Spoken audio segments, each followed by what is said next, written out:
बिस्मिल्लाहिर्रहमानिर्रहीम। अस्सलाम वालेकुम। आज मैं आपके लिए नान की रेसिपी लेके आई हूँ। 2 कप मैदा लेंगे, 1 टीस्पून नमक, 1 टीस्पून शुगर, यीस्ट जाएगी 1 टेबलस्पून,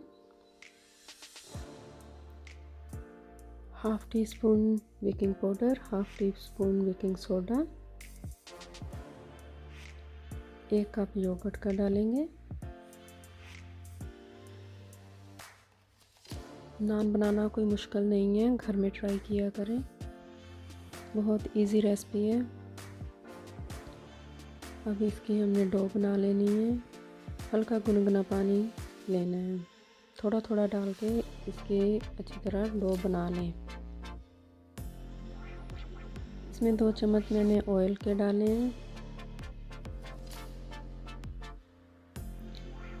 ये अब हमारी डो बन गई है अच्छी तरह। अब इसके ऊपर ऑयल लगा देना है, इसको ढक के रख देना है 2 घंटे के लिए। 2 घंटे के बाद अब हम हाथ पे ऑयल लगा के इसका पेड़ा करेंगे ताकि हाथ को ना चिपके।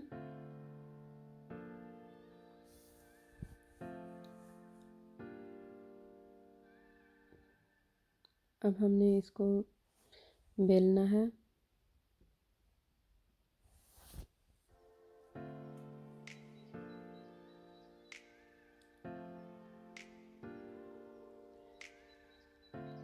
अब इसको बेल के ये ज़्यादा पतला नहीं करना।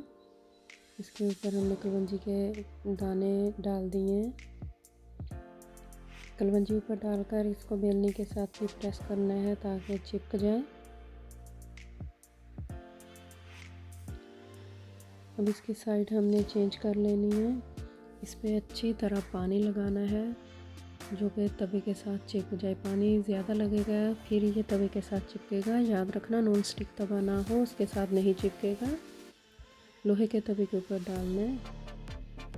जो पानी वाली साइड है वो तवे पे डालनी है। ये देखें बबल आ गए हैं।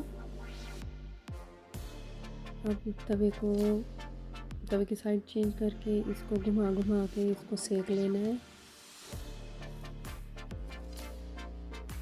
ये देखें बहुत प्यारा, ये देखें नान बन गया है। अगर आपको रेसिपी पसंद आए तो सब्सक्राइब लाइक कर देना। ये देखिए बहुत प्यारा नान बनाया है। अब इसके ऊपर हमने बटर लगा लिया है। ये किसी भी चीज़ के साथ खा सकते हैं, कोई भी सालन हो, नाइस लगता है। बहुत सॉफ्ट बना है, बहुत ही नरम है। Thanks for watching.